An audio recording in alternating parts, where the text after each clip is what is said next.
Donc je demanderai à la projection, si elle veut bien, afficher Ésaïe 55, versets 8 et 9. Voilà, vous y êtes, la projection. Alors combien de temps vous allez devoir laisser afficher? Eh bien, c'est un peu vous qui allez décider. Moi, je ne vais pas vous dire à chaque fois, faut enlever, faut mettre un autre, non. Alors je vous dis, vous lisez le texte une première fois. Donc vous êtes arrivé à la fin, vous voulez l'enlever? Non, vous l'enlevez pas. Vous le relisez tranquillement une deuxième fois. Voilà. Une fois que vous l'avez dit 2 fois, vous l'enlevez. Si bien que ceux qui dorment, ceux qui sont arrivés un petit peu en retard, qu'ils ont encore la marque de l'oreiller sur le visage, juste le temps de se retourner et de pouvoir lire. Moi, j'ai vu des gens à la projection, ils étaient pressés. Ils étaient pressés de mettre le verset suivant. Alors, qu'est-ce qu'il y a de bon dans ce verset d'Ésaïe 55, versets 8 et 9? Ah, les pensées de l'Éternel. Ah ben, c'est une bonne chose de savoir que mes pensées ne sont pas vos pensées, hein, que les cieux sont si élevés. Hein, c'est bien beau d'apprendre tout cela, mais qu'en est-il vraiment? Pourquoi le Seigneur dit-il des choses pareilles? Alors, on se casse la tête, déjà, avec un verset qui nous dit « d'éternité en éternité, tu es Dieu ». Mais ça dure combien de temps une éternité? S'il y en a plusieurs, vous y avez déjà réfléchi? Ce sont des nœuds, des casse-têtes de l'Éternel placés dans la parole de Dieu, comme le psaume 90, verset 4, parole de Moïse, donc qui nous dit que 1000 ans sont comme le jour d'hier quand il n'est plus. Si vous voulez avoir mal à la tête et pas dormir la nuit, si vous ne savez pas quoi faire la nuit, vous ouvrez le psaume 90, verset 4, et puis vous commencez à réfléchir, vous prenez votre calculette, et pour savoir combien ça fait une éternité, et combien d'avance sur nous. J'ai l'impression que Dieu ne vit pas au jour d'aujourd'hui, mais qu'il est déjà demain. C'est pour ça qu'il est l'Éternel, qu'il a une omniscience pour nous avoir aimés avant la fondation du monde. Donc il nous a vus aujourd'hui, avant la fondation du monde. Il sait déjà nos paroles de demain, ce qu'on va trafiquer ou pas, si on va lui rendre un service ou non. Il le sait, et il le sait jusqu'à la fin de notre vie. Il n'est pas surpris. Quand on arrive au ciel, ses balances sont prêtes. Il a déjà compté 2 fois, pesé et divisé tout ce qu'il ne va pas nous donner.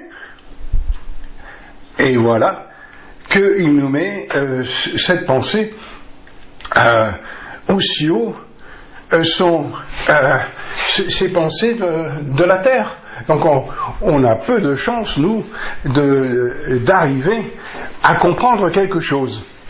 Alors, fort d'apprendre la Bible, on arrive à connaître les pensées de Dieu. Tu aimeras ton prochain. Oh là là. Alors là, déjà, si on commence avec ce verset, on n'en a pas fini, on en a pour 10 jours. Rien que sur tu aimeras ton prochain. Et combien de difficultés nous avons avec cela. Mais concernant pourquoi on ne peut pas connaître les pensées de Dieu qui sont si hautes, eh bien Dieu le dit dans ces 2 versets d'Ésaïe 55, 8 et 9. C'est parce que nous sommes plus bas que terre. Enfin, on ne peut pas être plus bas que terre. On est aussi bas que terre. Et que lui, eh bien, il habite dans ces demeures éternelles, les demeures que le Seigneur nous prépare. Et dans ces demeures, eh bien, le Seigneur, il y a ses pensées. Et où est-ce que Dieu nous dit encore, on peut trouver un doublon dans le Nouveau Testament qui appuie ce verset. Pourquoi est-ce que on n'a pas accès à la parole de Dieu? D'ailleurs, si Dieu ne se révèle pas à nous, s'il ne nous avait pas donné la Bible, on serait bien embêté. Et chacun d'entre nous dira, moi, je le prie de telle manière, je vais à genoux à l'église, je vais avec un cierge, je fais Voilà, on aurait chacun son idée pour s'approcher de Dieu. Alors, on amènerait des fleurs dans le jardin pour lui, alors que c'est son jardin, les fleurs. On serait obligé de lui voler des fleurs pour lui le donner. Non, c'est insensé ce genre de relation avec Dieu. Dieu veut une véritable relation, il ne veut pas une religion. Si vous avez des idées que vous avez en tête, il dit ça je devrais le faire pour Dieu, si je vais au cimetière, ça lui fera plaisir, ça fera plaisir à ma grand-mère qui est décédée, si je vais lui faire une petite visite, votre grand-mère, si elle est décédée, je ne voudrais pas vous offenser, mais ça fait belle lurette qu'elle ne vous voit plus. Donc même si vous venez la voir au cimetière, c'est peine perdue. Mais si vous voulez arranger la tombe en souvenir des jours heureux qu'elle vous a donnés, parce qu'elle vous a soigné, elle a veillé sur vous quand vous étiez gamin, donc vous avez un cœur pour elle, et il n'y a pas d'offense d'aller honorer ceux qui ont veillé sur nous, nos parents, nos frères et sœurs, notre famille, mais surtout pas élever une prière devant Dieu pour eux. Leur jugement a été arrêté, la parole de Dieu nous le dit, car il est réservé aux hommes de mourir une seule fois, après quoi vient le jugement. Donc ce n'est pas la peine de faire des choses stupides devant Dieu. S'ils sont morts, eh bien la belle affaire, c'est terminé, puisque Dieu dit que dès que la mort a frappé, le jugement arrive. Et d'ailleurs, c'est ce qui est arrivé à Adam et Ève. Adam, qu'est-ce qu'il a fait? Il a mangé de l'arbre de la connaissance du bien et du mal, et le verset suivant, pas une heure après, le verset suivant, l'instant d'après, l'Éternel était là. Ah, mince, on se cache. Ils entendaient l'Éternel arriver, sitôt. Et sitôt qu'on meurt, sitôt l'Éternel arrive avec ses balances pour voir si les comptes sont justes, si on l'a bien servi, puisque nous sommes serviteurs de Dieu. Oui, moi je suis pas croyant, moi. Oui, mais la Bible dit que vous êtes serviteur de Dieu. Comment ça, je suis serviteur de Dieu? Moi, je ne sais rien du tout, mais Dieu se sert de vous. Dieu crée en nous le vouloir et le faire, c'est marqué dans la parole de Dieu, et Dieu vous fait faire des choses contre votre volonté. Imaginez Satan qui vient le voir tous les jours pour nous faire des misères, et Dieu, l'Éternel, lui dit tout ce qu'il doit faire pour nous embêter.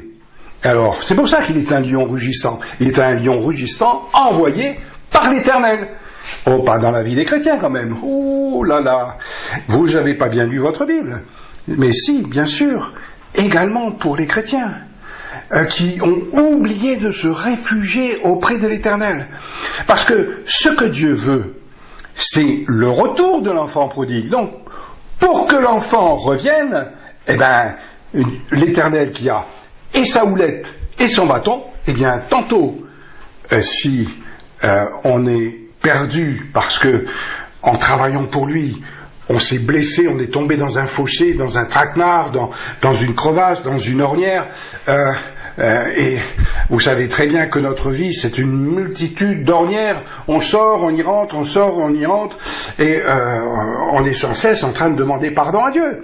Donc, Dieu veut que l'on revienne, justement, à la maison, et pour que l'on revienne un petit peu plus vite, il va mettre un peu de piment dans notre vie. Il va nous regarder et dit « Alors, fils prodigue, ça t'intéresse, les épluchures qu'on donne aux cochons ?» Le fils prodigue, il réfléchit, et dit « Oh, si j'avais su, je ne serais pas parti de la maison. » Alors, Dieu le met dans une situation telle qu'il est obligé, j'ai dit « Mais bien sûr, je vais retourner vers mon père. » Et puis, bon... Il n'a pas la tête haute pour rentrer à la maison, le petit. Mais qui c'est qui l'attend? Le Père Céleste. Il est là, sur le perron, guetter l'enfant. Et moi, ce qui m'a toujours frappé, alors je ne vous donne pas les références, vous voyez, je passe d'une image à l'autre, d'un texte à l'autre. Et parce que vous connaissez la Bible, c'est à vous de fouiller, d'aller regarder la parabole, cette parabole du fils prodigue. C'est pas le fils qui court vers le Père. Non, le Fils, il est lamentable. Il ne sait pas comment il va être reçu. Comment ça?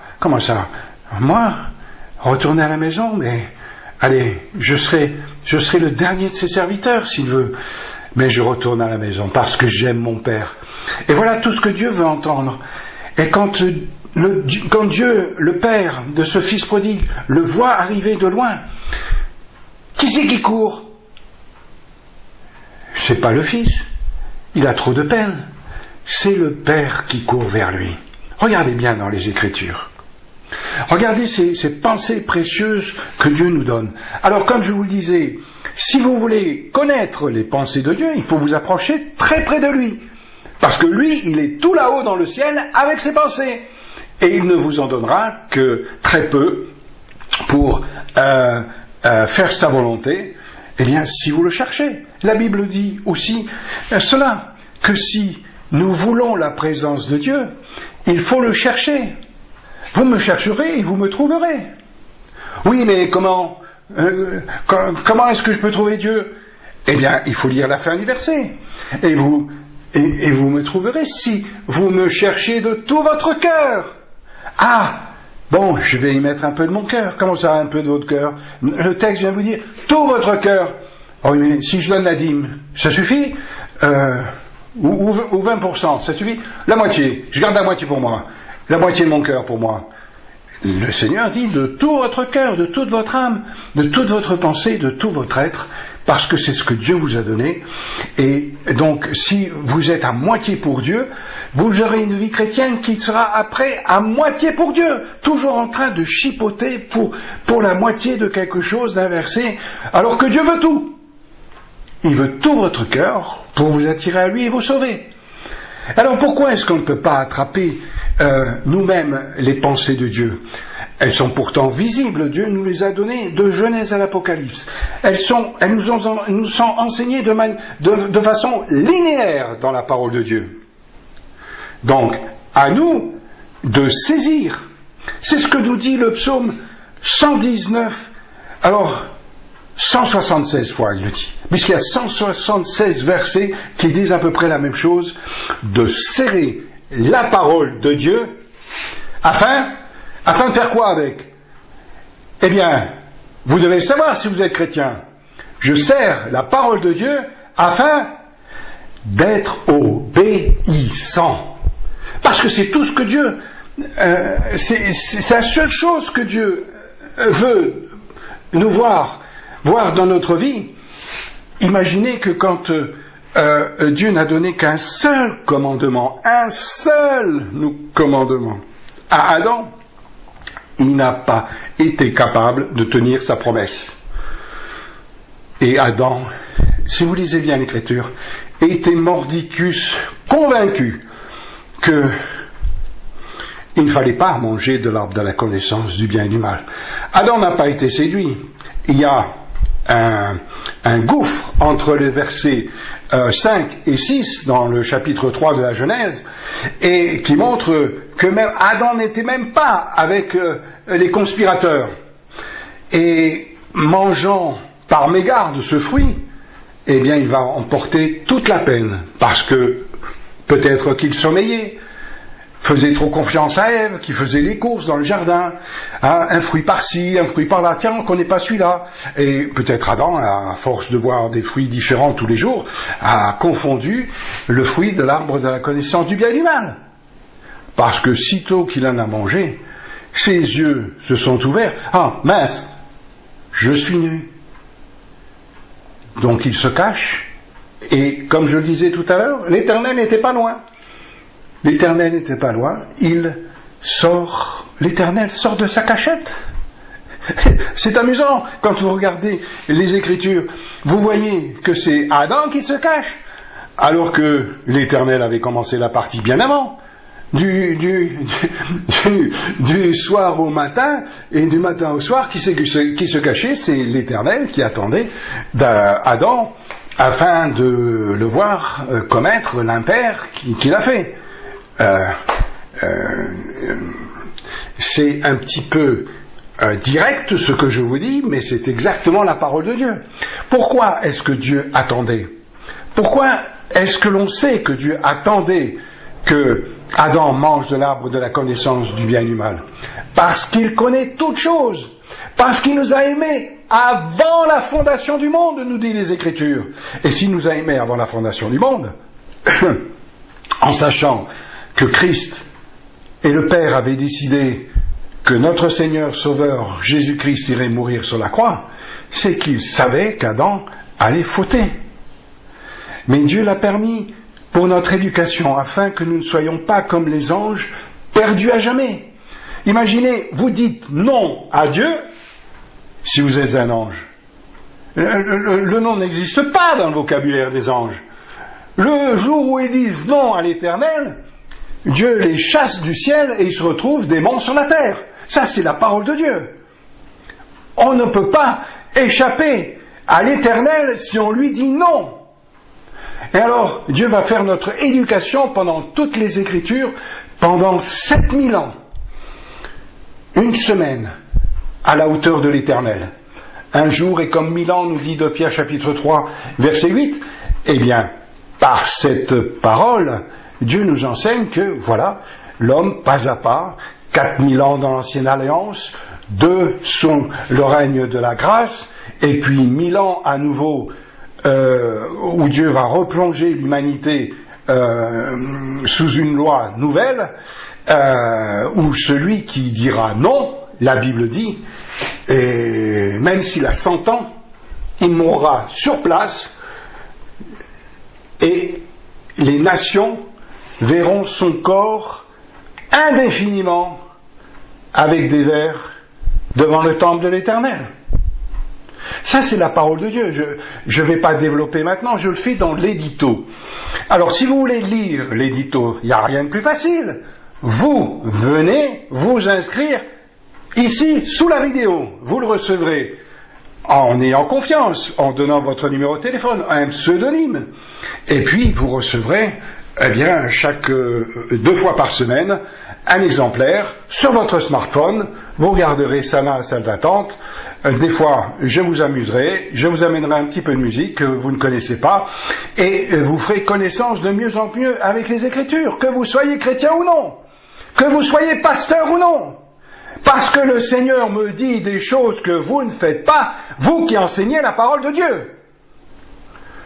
Et alors, si vous connaissez par cœur Jacques chapitre 3 verset 1, qui vous dit, le Seigneur vous dit, faites attention à ce que vous dites dans les assemblées, chaque mot. Si Dieu dit que un iota de sa loi ne disparaîtra pas, inversement, un iota de ce que vous aurez déclaré en assemblée, que vous avez fait ou vous n'avez pas fait, sera dans les balances de l'Éternel, lui qui compte tout jusqu'à votre cheveu. Il sait le nombre de vos cheveux, il connaît le nombre de vos cellules. Et comment est-ce que je peux savoir combien j'ai de cellules en moi? Je ne le sais pas. Peut-être à la louche, un scientifique vous dira, voilà, dans un gramme, vous avez tant de millions de cellules. Mais le Seigneur sait déjà ça depuis longtemps, puisqu'il est notre Créateur. Lui, il ne travaille même plus à la cellule. Il travaille à l'atome, où on a bien fusionné l'atome, enfin fractionné l'atome. Il travaille peut-être même encore en dessous de l'atome, puisqu'il a tout créé. Donc Dieu nous connaît infiniment mieux que nous, dans l'infiniment petit, et il va nous placer devant ces balances pour voir si bien on a le bon poids. Puisqu'il compte, il pèse, et puis finalement il divise. Il compte une première fois parce que il nous donne, nous dit la parabole des talents. Et puis quand il revient, il recompte. Il recompte pour voir si finalement on a bien travaillé, si on lui a bien rendu suffisamment de service, puisque nous sommes tous serviteurs de l'Éternel, selon la parole de Dieu. Je le dis dans l'édito, je ne vais pas vous donner les versets maintenant. Et puis, au final, pourvu que nous ayons au moins 2 talents lorsque nous serons au ciel. Celui que Dieu nous a donné, mentionné dans Actes chapitre 17, le premier talent, c'est la vie, le mouvement et l'être. Voilà ce que Dieu nous a donné. Et puis, le second, le deuxième, qu'il ne faut absolument pas manquer si on veut rester au ciel, eh bien, c'est un deuxième talent. Et ce deuxième talent qui s'achète à prix d'or auprès de l'Éternel. Parce que c'est lui qui donne. Un talent, pour vous donner un ordre d'idée de valeur dans les mesures anciennes, c'est l'équivalent, puisqu'un denier c'était le salaire d'une journée, le talent c'est le salaire de toute une vie. Vous prenez votre calculette, votre salaire d'aujourd'hui, vous le multipliez par 12, multipliez par 45 ans du travail de votre vie, vous faites une moyenne, parce que vous gagnez moins au début qu'à la fin, vous faites 45 ans avec votre salaire du début, 45 ans avec le salaire de la fin, et puis vous additionnez tout et vous divisez par 2. Et donc, vous aurez la moyenne de ce que vaut vraiment un talent pour Dieu, c'est le travail de toute une vie. Et en compensation, lorsque vous viendrez, comme nous le dit l'Éternel, vers les banquiers, le Père, le Fils et le Saint-Esprit, qui vous sera encore donné en plus, eh bien, l'Éternel Père vous donnera la vie éternelle. Vie éternelle, d'ailleurs, on ne comprend pas tôt pourquoi Dieu appelle cela la vie éternelle, puisqu'il nous la donne dès notre naissance ici-bas. C'est marqué dans la parole de Dieu d'une autre manière pour nous faire comprendre que Dieu a mis en nous la pensée de l'éternité. Ah, ça c'est un sujet. C'est-à-dire que lorsqu'on pleure devant quelqu'un qui a disparu, qui est décédé, c'est parce qu'il y a une souffrance en nous que Dieu a permis. Parce qu'en fin de compte, on voit quelque chose qui s'est brisé, qui s'est interrompu.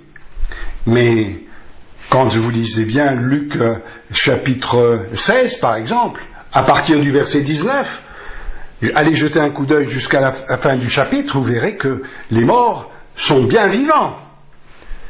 Et le riche voudrait bien pouvoir revenir sur terre, mais c'est pas possible parce qu'il n'a pas fait le bon choix. Alors que Lazare, lui, il s'y repose.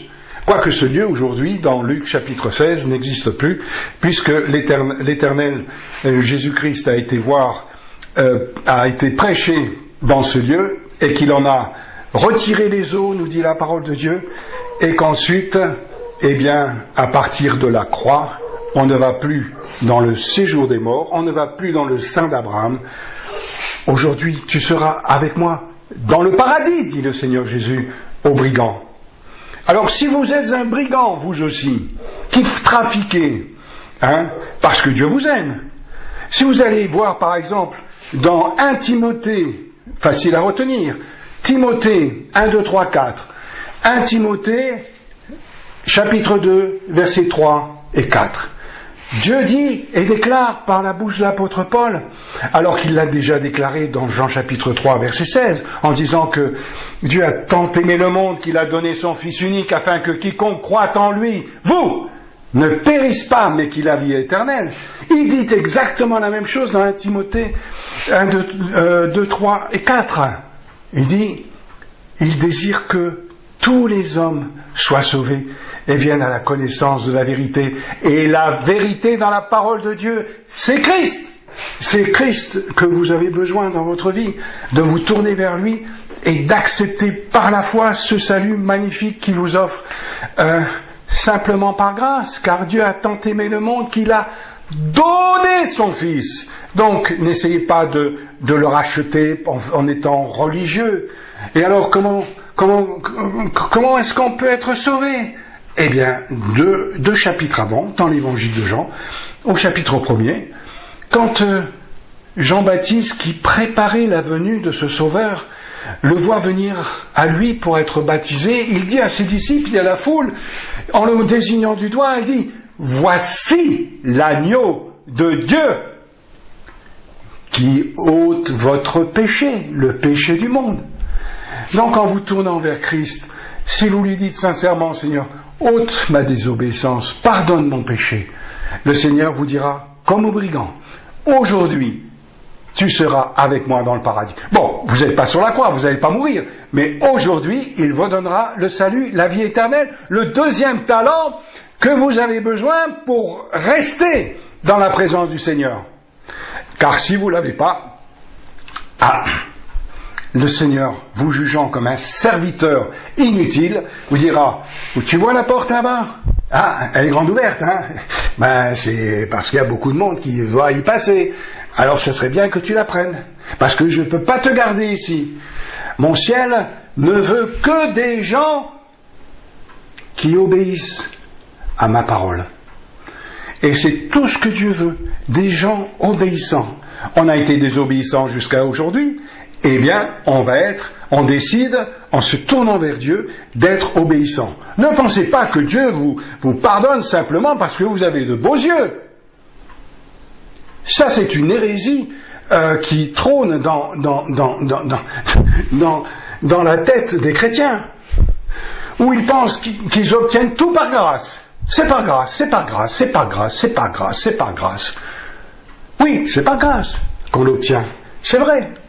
Puisque c'est dans l'Épître aux Romains que Paul le dit au chapitre 3 et au verset 24. Donc tous les chrétiens ont l'habitude de se réfugier dans ce verset. Mais le Seigneur dit à son Église, bande de pécheurs, vous ne méritez pas ma gloire. Et c'est ce que Paul dit effectivement dans Romains chapitre 3 verset 23, car tous ont péché, sont privés de sa gloire. Les chrétiens eux-mêmes, si Dieu ne nous laisse pas nous approcher de lui, il y a peu de chances que l'on voit sa gloire. Donc aux chrétiens de faire tout ce qu'il faut pour être agréable au Seigneur. Et pour cela, il nous a donné l'évangile selon Matthieu, et Matthieu 6 dont nous parlons dans l'édito que vous devez lire. Alors n'hésitez pas, inscrivez-vous, vous avez les coordonnées, et à bientôt, que le Seigneur vous bénisse. Hein, je vous ai peut-être un peu fait sursauter, mais le Seigneur me remplit, mais c'est pour vous faire du bien, pour vous apporter la bonne nouvelle, sa parole, et qu'il vous bénisse. Au nom du Seigneur Jésus. Amen.